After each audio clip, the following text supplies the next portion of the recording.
Hello students, how are you? Students, yesterday I explained the third part of the lesson, A Triumph of Surgery.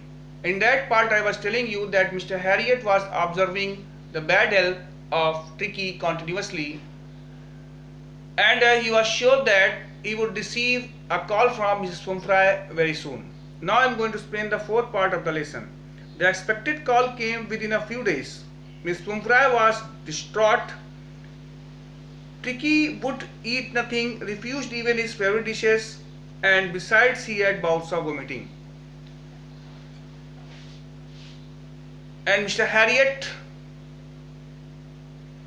received a call from Miss Pumphrey within a few days, for which he was expecting.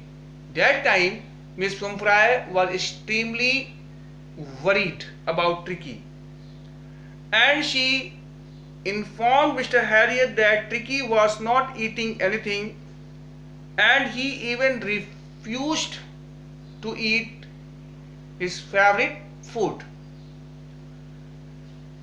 Besides this means even after not eating anything, he was vomiting again and again. He spent all his time lying on the tut panting, and Tricky remained lying on the carpet of the floor, breathing speedily. Did not want to go for walks, did not want to do anything, and Tricky did not want to go for walks, and he did not want to do anything. It means he was not showing his interest in anything.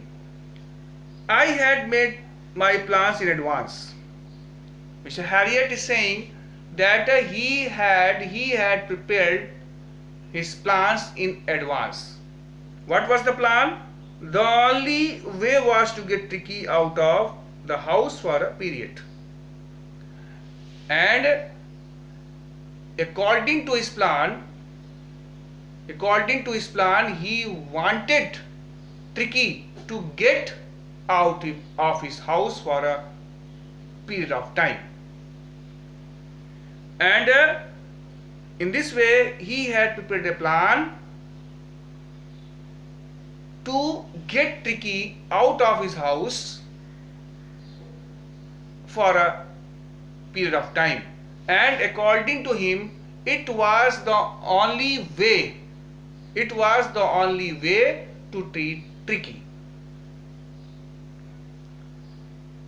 I suggested that he be hospitalized for about a fortnight to be kept under observation, and he suggested Miss Pumphrey that Tricky should be hospitalized for a period of 14 days to be kept under his observation. The poor lady almost swooned. She was sure he would pine and die if he did not see her every day. After listening the suggestion of Mr. Harriet, Miss Pumphrey was nearly fainted, and she was sure that Tricky would pine, would be restless and die if he did not see her every day. But I took a firm line. But Mr. Harriet was determined. Tricky was very ill, and this was the only way to save him, in fact. And he told Miss Pumphrey firmly that Tricky was very ill, and it was the only way to treat him, in fact. Otherwise, he would not be recovered. I thought it best to take him without delay, and followed by Miss Pumphrey's wailings, I marched out to the car carrying the little dog wrapped in a blanket. And after that Miss Pumphrey was agreed. When Miss Pumphrey was agreed, then I did not want to make any delay in carrying Tricky to the hospital, to the clinic. That is why I took Tricky.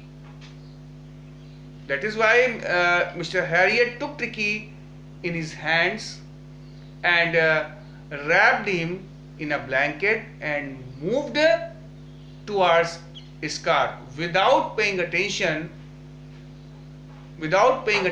towards Mrs. Pomfrey's crying, Mrs. Pomfrey's wailings. And after that, he sat on his car along with Tricky and went to his clinic. Now students, I think you have understood the meaning of this part very well. Now I request you to read and write the explanation which I will provide you in written, and tomorrow I will explain the next part of the lesson. Thank you and have a nice day.